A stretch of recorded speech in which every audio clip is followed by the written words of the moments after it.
Ganó el no y eso es claro, clarísimo. Ganó por casi 54.000 votos, que son poquitos, pero ganó. La diferencia entre el no y el sí fue del 0.43% del total de la votación. Menos de la mitad del 1%. Eso es muy poquitico, pero ganó.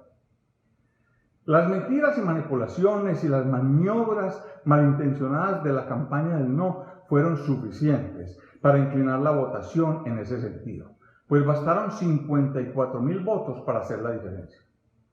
Si usted votó no, no se ofenda por mis palabras. Yo estoy seguro que usted no hace parte de los manipulados ni de los engañados, porque solo se necesitó que el mecanismo maligno y malintencionado moviera la intención de voto de 54.000 personas, el 0.4% de los votantes. Yo estoy seguro que usted no es uno de esos porque creo firmemente que hizo un análisis de los acuerdos y llegó a la conclusión de que era mejor votar no, y respeto eso. Pero que la campaña de manipulación gerenciada por Juan Carlos Vélez fue horrible y logró captar los pocos votos necesarios para ganar el plebiscito, no me cabe ninguna duda. Y no estamos hablando del huracán de verdad que afectó a la costa, porque el huracán de mentiras de la oposición logró opacarla. La lectura que hago de estos resultados puede resultar diferente a la de muchos analistas y politólogos, entre otras cosas, porque no soy ninguna de las dos cosas. Yo solo soy un cardiólogo que toma fotos de pajaritos y que se atreve a opinar como un ciudadano común y corriente de las cosas que le importan de la realidad nacional. Pero me atrevo a compartir con ustedes la forma como veo el tema, no sin antes declarar, confesar un gran sesgo que modula todas mis opiniones, afecta mi juicio y dirige mis pensamientos. Soy un pacifista que considera que todas las guerras son malas, que no hay guerras justas y que nada debe impedir que una guerra se detenga ya mismo. Soy liberal, librepensador, muy poco religioso, partidario de la libertad de expresión, defensor de los derechos de las minorías y de los más desfavorecidos. A pesar de todos esos defectos, y lo son, pregúntenle al doctor Ordóñez y verá, a pesar de todo eso me atrevo a plantear mi lectura de los resultados del plebiscito. Ganar el no implica que el presidente no puede tomar las medidas necesarias para implementar los acuerdos de La Habana. Eso, mientras el plebiscito no se anule, no tiene discusión. Pero también es cierto que con todo y el triunfo del no, el presidente conserva las facultades constitucionales para negociar con grupos armados y, según sus declaraciones, pretende seguir haciéndolo.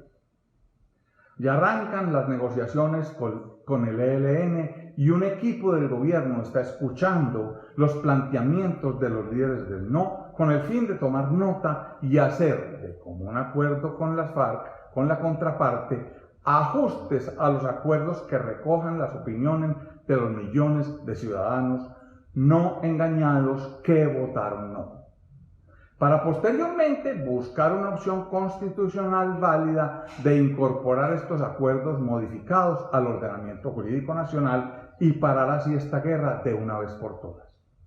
De modo que lo que está sucediendo en estos días entre los líderes del no y el gobierno, el equipo del gobierno, no es una negociación porque los del no no son la contraparte.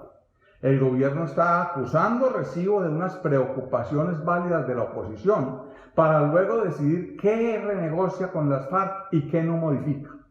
Y las FARC están de acuerdo con eso. Este ejercicio de escuchar a la oposición es lo correcto desde el punto de vista político, pero es inútil desde el punto de vista práctico, porque las cosas que no les gustan de los acuerdos las sabe todo el mundo de memoria. Pero el gobierno está tomando formal y atenta nota de todo lo que dicen y de todo lo que les preocupa. Pero miremos el tema desde esta perspectiva que me tiene pensando mucho en estos días. Si el no hubiese ganado por 12 millones de votos a 1 o por 11 a 2, el mensaje político de semejante derrota sería que los acuerdos son considerados absolutamente horribles por toda la población o por la gran parte. Eso significaría la muerte política de esos acuerdos y los análisis jurídicos serían incluso innecesarios. Tocaría empezar desde cero para construir nuevos acuerdos completamente distintos, si es que ese escenario fuera posible. En este caso hipotético no habría más solución que volver a la selva y a la guerra. Estoy seguro que a este escenario es al que se referían el presidente, el doctor de la calle y las FARC cuando decían lo que pasaría si ganaba el no. Pero esto no fue lo que sucedió. Lo que pasó fue que el no ganó por muy poquiticos votos y esto es un escenario político muy distinto. Millones de ciudadanos tienen preocupaciones con los acuerdos, pero también millones, casi los mismos, están de acuerdo con implementarlos tal y como se firmaron. Esa realidad es la que enfrenta Colombia hoy. El tema no es tan sencillo como decir que el plebiscito se perdió y los acuerdos hay que quemarlos en una hoguera. No, señor, así no es.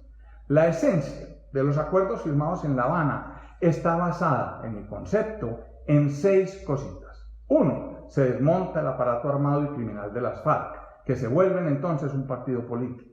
2. No hay penas privativas de la libertad. 3. Se permite elegibilidad política a los líderes guerrilleros. 4. Se dan unas curules por 2 periodos mientras el nuevo partido político coge impulso.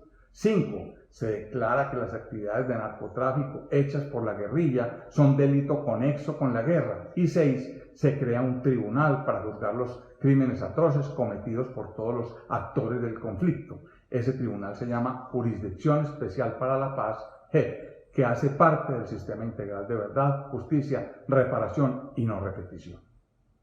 Pues bien, la oposición liderada por el senador Uribe pretende que se desmonte toda la esencia de los acuerdos. Uribe quiere penas privativas de la libertad, que el narcotráfico no sea delito conexo, que no se use la Jurisdicción Especial para la Paz, que no exista elegibilidad, etc. Uribe pretende que se proceda como si el no hubiese ganado por 11 millones de votos contra 1, y eso no fue lo que pasó.